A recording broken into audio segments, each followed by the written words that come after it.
ang totoo ay nakikipagsabuatan ka rin sa kapatid mo sa plano ninyong ikaw manatili sa pwesto. Kaya gusto mong kunin ang mga sumusuporta sa mga Duterte. Lahat ng mga Duterte supporters o kahit hindi Duterte supporters, hindi bangang supporters, never again ang mga balimbing ay nagsama-sama. Itong mga eksenang kaganapan ni Amy Marcos.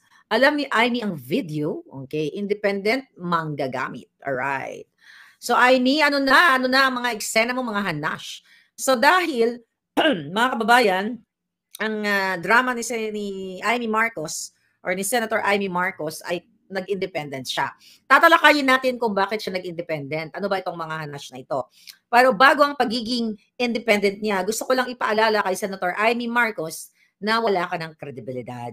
Okay? Senator Amy, nakakarimarim, okay? Dahil ang pagkonsinti mo sa iyong kapatid, alright? Sabi mo nga ang iyong pangalan ng iyong ama, di ba? Nung kayo ay nanalo, ito ay pagre-redeem sa inyong pangalan. Pero sa kabila ng pagkapanalo, eto na nga, nakita ng taong bayan na ang kapatid mo ay bangag at alam mo naman, ngayong gabi na ito, meron tayong ibubukilya. Alright? So marami ka na kasing, Amy Marcos, marami ka na kasing hanash. Ang dami mong mga eksena noon, I think this first quarter of the year, nung nagsalita ka doon kaya sa kongregasyon ni Senator Villanueva, na sinasabi mong napapaligiran ng ahas ang kapatid mo. Sabi mo pa nga, Panginoon, himukin mo ang aking kapatid, ganito, ganyan. Ano ba sabi mo exactly? Let's talk about that dramatization 101. Okay? Alright. Ang mga statement mo dati, sabi mo, Panginoon, ayun, sa GIL, Jesus is Lord Fellowship. Remember that, mga kababayan? Ang sabi ni Amy Marcos, Panginoon, haplosin ninyo nawa ang puso ng aking kapatid, ang puso ng kapatid mong itim at pulboronic. Ngayon, sabi mo pa, buksan ninyo ang kanyang mga mata at ilayo sa mga demonyong nakapaligid sa palasyo. Dahil mo sinasabi, nakakarimarim na. So, alam mo naman na demonyo ang kapatid mo, di ba? Alam mo naman na demonyo yung asawa niya. Mga kababayan, gusto ko lang sabihin sa inyo, bago ko po inilabas ang Bulburon video, ay may idea si Amy Marcos. Okay? Wala nang patumpik-tumpik pa. I will try my best magpakahinahon ngayong araw na to. Okay? Okay. Yung Pulboronic video, bago inilabas yun, alam ni Amy Marcos na lalabas yun. At alam niyang authentic yun. Pero actually, ayon sa kanyang mga nakapaligid sa kanyang mga sangkatauhan, which is nakausap ko ang iba sa kanila, mabubuti naman ang iba sa kanilang mga friends of friends, di ba? Ay talagang matagal nang hinahanap ni Amy para 2 years mong hinahanap o hinahunting yung video. Okay? 2 years hindi para ilabas ang video. 2 years kasi gusto mong huntingin yon yung video para makuha mo, hindi para sabihin sa taong bayan ang kapatid mo ay Addictus Benedictus. Kaya hinahunting mo, matagal nyo nang hinahanap kasi maaring gusto mong bilhin para hindi na lumabas sa publiko, di ba? So ngayon, napag-alaman ko, mga palangga, okay? Kasi meron siyang, kawawa kasi itong mga taong, actually, meron siyang, ikaw, Senator Amy, wag na tayo maglokohan. Okay, ikaw na lang babanggitin kong pangalan. Meron kang staff, di ba? At sa inyo na yung video na yon, alam niya. Alright?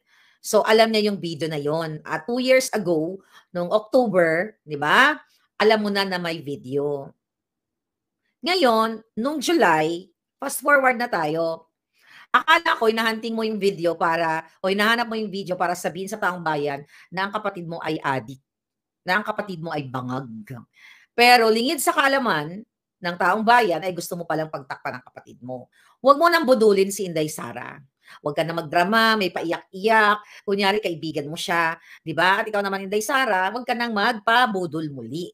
Ikaw na rin mismo, nagsabi ka na never, no more, o never Marcos, no more Marcos. So, si Amy ay naglalaro.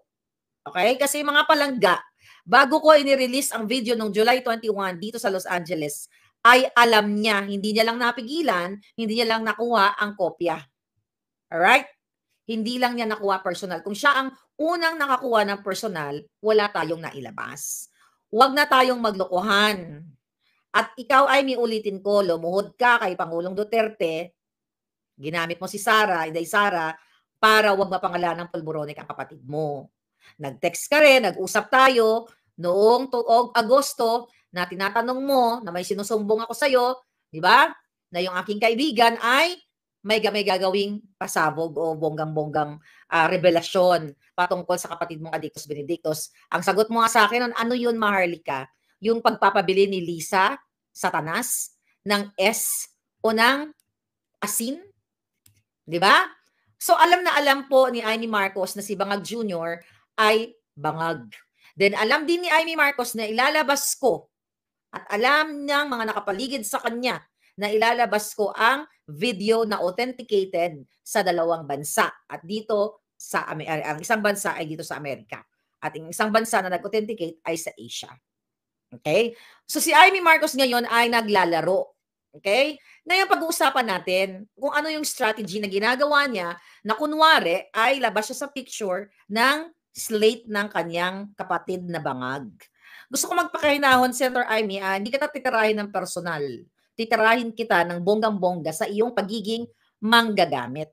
May mga hanash ka in the past na sinasabi mo, may nabuti kong tumindig mag-isa upang wag nang malagay sa alanganin ang aking kapatid para wag nang mag-alinlangan ang aking mga tunay na kaibigan. O, di ba?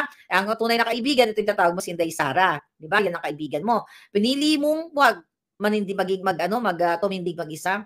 Hindi. Ang pagtindig mo ay isang kaduwagan at pagtatraidor sa bayan. Ulitin ko, ikaw na rin mismo ang nagsabi na ang kapatid mo ay pinapaligiran ng demonyo. Kung pinapaligiran ng kapatid mo ng demonyo, which is true, at siya mismo ang kapatid mo ay isang demonyo na pinapayagan ng asawa niyang magidnap ng 2 batang minor de edad na hanggang ngayon hirap na hirap o hiwalay o iniwalay sa ina ang 2 bata. Pinayagan mo at kinukonsinti mo ang kapatid mo na magnakaw sa loto, magnakaw sa Bureau of Customs, magnakaw sa flood control. Kinukonsinti mo ang kapatid mo na magbayad ng duran-duran. So hindi ito para ilagay yung mga eklabush mo na gusto mong manindigan mag-isa kasi ayaw mong mailagay ang kapatid mo sa alanganin at ang mga tunay mong kaibigan. It's all BS. Ito'y paglalaro sa taong bayan at pipilitan natin gisingin ang taong bayan sa iyong kahanasan ngayon. Okay? Nag-statement ka. Basahin ko muna ang statement ni Amy Marcos. Ang statement mo at video drama eklabush, wala tayong magdukuhan, Senator Amy, hindi ka naman nanalo. Pag hindi nyo dadayain ang eleksyon dahil si Lisa Satanas at ang kapatid mo ay kasabwat ang mga mandaraya, okay, dyan sa Comelec, hindi ka na muling mananalo pa. Bakit? Okay? Mamaya tatalakayin natin, babasahin ko muna yung iyong kahanasan dite. Taos puso ang aking pasasalamat kay Pangulong Bongbong. Nasa kabila na ng galit at labis na kalupitan ng ilan, ako'y ipinagtanggol niya at naisama pa sa alyansa. Sino ba yung sinasabi mo na sa kabila ng galit at labis ng kalupitan ng ilan? Diba? Are you talking to your in-law na Judas na Satanas? Ang dami mong pasakali eh. Ginagamit mo yung taong bayan. Sabi ko nga, kung hindi nyo dadayaan ng eleksyon, hindi ka na mananalong muli. Alright? Sabi mo pa, maraming salamat din sa NP, Nationalista Party, at sa aking mga kalyadong patuloy ang pagtangkilik sa akin, naway manatili ang tiwala ninyo. 35 taon na nakalipas ngayong araw mula nang pumanaw ang ama ko. Ngunit buhay na buhay ang mga aral niya sa aking puso. Ano yung mga aral?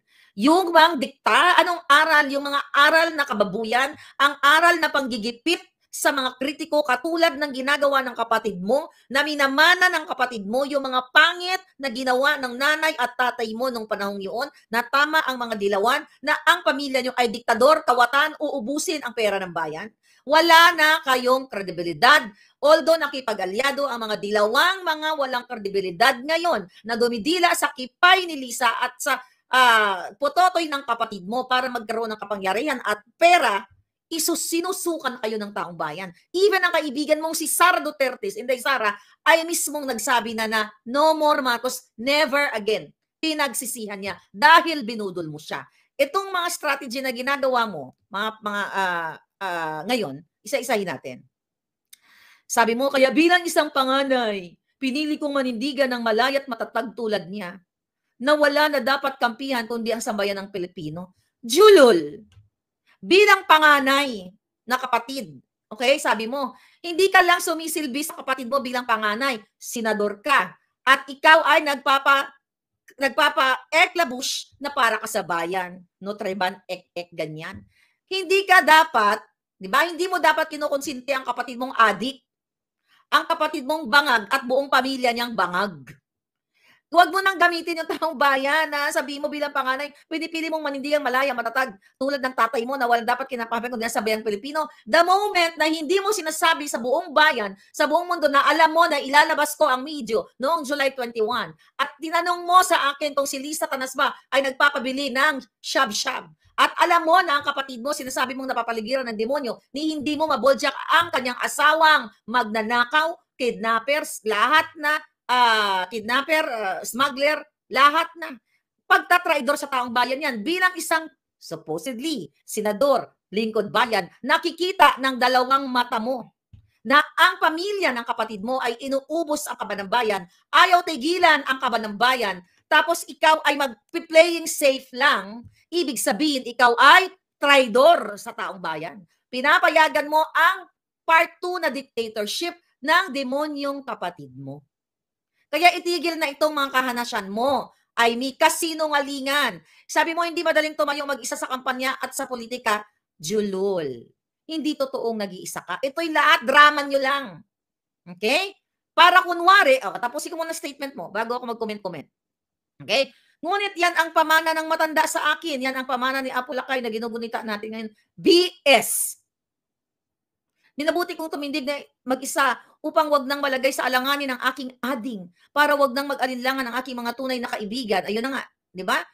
Gusto mo lang umarte na kunwari lalabas ka dahil buwang bagsak ang popularidad ng kapatid mong Adictos Benedictos na naiiwan ang mga residue dito sa nguso niya dahil sa kanyang pagiging addictus. At recently nga, yung abutan ng pin daw, pero, dahil ang abutan ninyo ay suspicious. Na-explain na natin yan at kaduda-duda na baka sa ilalim ng pin ay may nakaipit na ilang gramo ng pulboron. Dahil ang kapatid mo sanay sa patagong abutan ng ipinagbabawal na white powdery substance. So ngayon, o pulboron. Ang sinasabi mo, pinipili mo lang na manatiling malaya at tapat, hindi sa isang grupo. Kailan ka naging matapat sa taong bayan? Kung hinahayaan mong mangidnap si Lisa Tanas, hinahayaan mong magpanalo ng loan better. Hinahayaan mong tuloy-tuloy ang pagnanakaw sa Bureau of Customs, tuloy-tuloy ang pagnanakaw sa lahat ng ahensya ng gobyerno, tuloy-tuloy ang panggigipit, tuloy-tuloy ang mga ayuda instead na livelihood program. Dahil sa ayuda, ninanakaw nila ang mga ayuda. Kailan ka naging tapat? Tapusin natin ang hanash. Okay? Alright. Bit-bit ang aking mga nagawa para sa bayan nitong nakaraang termino, mga batas na aking alay sa taong bayan at katotohanan, hindi ako lumis sa landas at prinsipyo ng aking ama. Kung may prinsipyo ka, pinanagot mo ang kapatid mo. Okay? Ang pamilya mo sa pagnanakaw sa kaban ng bayan. Pinanagot mo si Lisa sa kidnapping, sa smuggling, at ang kapatid mo sa pag-a-appoint kay Michael Ma at dahil isinekreto sa taong bayan. Ito ay mga kasinungalingan. Ito ay isang kadyutahan. Dahil alam mo ang video, ulit-ulitin ko, alam mo ang video bago ko inilabas. Huwag tayong maglokohan, Aimee. Hindi ka mananalo muli kung hindi nyo dadayain ang eleksyon. Alright? Sabi mo pa, mga batas ng aking, maglingkod sa bawat Pilipino na walang pinapanigan maliban sa kapakanan ng bawat mamamayan. Sana ay patuloy nyo akong unawain at mamahalin. Bullshit. What is this strategy, mga palangga? Okay? Itong ginagawa ni Aimee Marcos ngayon, mga kababayan, ito ay what? Ito ay what? Taktika niya. Dahil nga sukang-suka kayo dito sa kanyang kapatid at sa kanilang party, di ba? Dahil nga Adictos Benedictos, gusto niyang i-win ang heart ng mga Duterte supporters at iba pang, or yung mga tinatawag na mga swing voters. Gusto niyang i-win na, kung galit kayo kay Bangag o sa mga party niya, ay si Aimee kasi nag-iwalay, nag-independent siya, di ba? So, ang eksena niya, di ba? Kunwari, nakahiwalay siya sa kapatid niya. Okay? Kasi nga, yung kapatid niya ay sobrang sirang-sira na sa taong bayan. Pinipilit na lang, binabayaran na lang ang mga mainstream media, pinagtatakpan ang mga issue katulad ng flood control, smuggling, at lahat ng kababuyan, pati yung duran-duran na yan, di ba? Pinagtatakpan na lang ng mainstream media dahil bayad ang mga na sinalaksaka ng pera ng bayan. So ngayon nagpapanggap si Aimee Marcos na kunyari ay humiwalay siya dito sa kanyang kapatid. Pero possible, ito na bibigyan din siya ng pondo galing sa pera ng bayan, galing sa confidential fund sa darating na eleksyon. Diba? Kunwari, mga kababayan, sila ay magkahiwalay kasi ayaw ni Aimee Marcos na maapektuhan siya sa negative na impact, na galit ng taong bayan sa bangag niyang kapatid. Ito ay panglilin lang. Para kunyari, siya ay maayos ang kanyang plataforma, di ba? Pero sa totoo lang, the fact na puring-puri pa rin niya at sinusuportahan niya yung kapatid niyang bangag ay walang patutunguhan dahil once na magwagi siya, just in case na magwagi siya, kasi dinaya nila, sharing of power pa rin, magkakasabwat pa rin sila. Kunyari ngayon, drama-drama lang para hindi siya madamay. Okay? Hindi siya madamay doon sa negative o negativity na ginagawa ng kapatid niya, yung wide, di ba? Yung super talamak na korupsyon sa ating bayan. Yun nga, yung mga issue ng kidnapping, smuggling, party here, party there, birthday, duran-duran, flood control, mga ayuda na walang humpay, na pagbibigay ng ayuda na supposedly yan ay centralized. Dapat yung pagbibigay ng ayuda, forever yan sa gobyerno. Let's say kung DSWD ang hahawak. Ang ginagawa ng mga inayupak, iba-ibang mga kongresista, senador, ang nagbibigay sa inyo ng ayuda na po-politicize. Kasi ginagamit ng mga inayupak na ito tuwing eleksyon o malapit na yung eleksyon. Ngayon, ang ginagawa ngayon ni Amy ay umiiwas pusoy ka. Umiiwas pusoy ka para ma-maintain mo, okay? Ang what? Para ma-maintain mo yung mga bubudulin mo, let's say, Duterte supporters o iba pang mga supporters. Ito ang tinatawag na strategy ng mga bangag na magpapanggap na kunyari independiente or independent, di ba? Pero pasikreto ang bunal, patalikod, di ba? Ang kanyang alignment ay sa corrupt pa rin yung kapatid at pamilya kasi hindi niya kayang ispluk. Okay? Hindi niya kayang sabihin sa taong bayan na ang kanyang kapatid ay addictus benedictus. Balikan natin, noong panahon ni Pangulong Duterte noong 2017, isusoli daw ang kanilang ninakaw na yaman at mga ginto. Sinabi ni Pangulong Duterte. Pero never nangyari yon. Tingnan nyo ngayon, imbis na isoli, ano nangyari? Walang humpay na pagnanakaw. Nagbenta pa ng ginto. 'Di ba? Ngayong taon. So ito yung mga kadahilanan kung bakit ito yung strategy nila ngayon. Para makontrol pa rin nila ang power. Para kunyari, ikaw Amy, kunyari independent ka, ganyan-ganyan. 'Di ba? Para i-manipula ang taong bayan.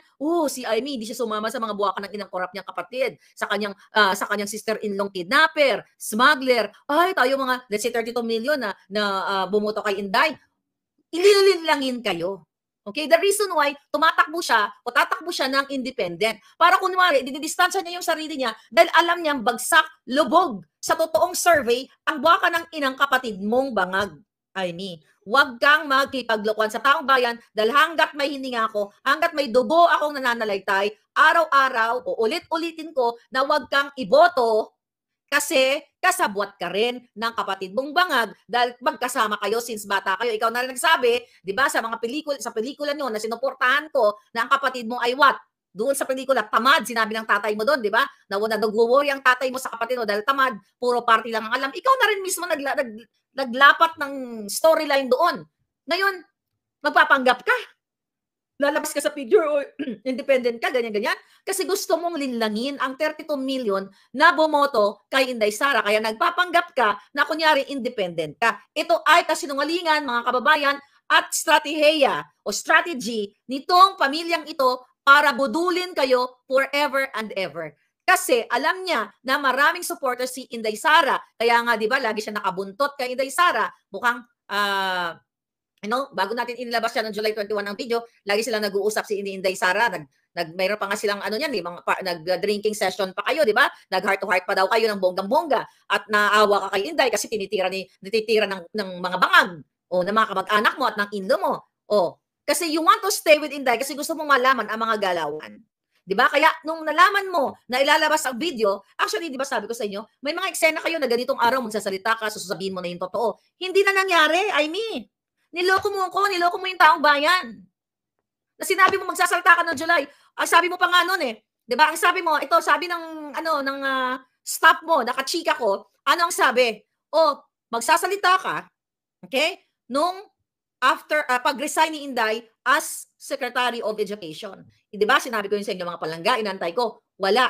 'Di ba? Ang sabi, sige sa pag-turnover na ni Inday, pag na-turnover na niya yung kay yung bagong Secretary of Education, wala ka pa rin sinabi. So ibig sabihin wala kang loyalty sa kaibigan mo at wala kang loyalty sa taong bayan dahil alam mo nga ang addictus benedictus ang iyong kapatid at sinasamantala ng mga tao ngayon na nakaupo na sinasabi mo mga traidor na mga sinasapian, sabi mo na napapalibutan ng mga Digimon.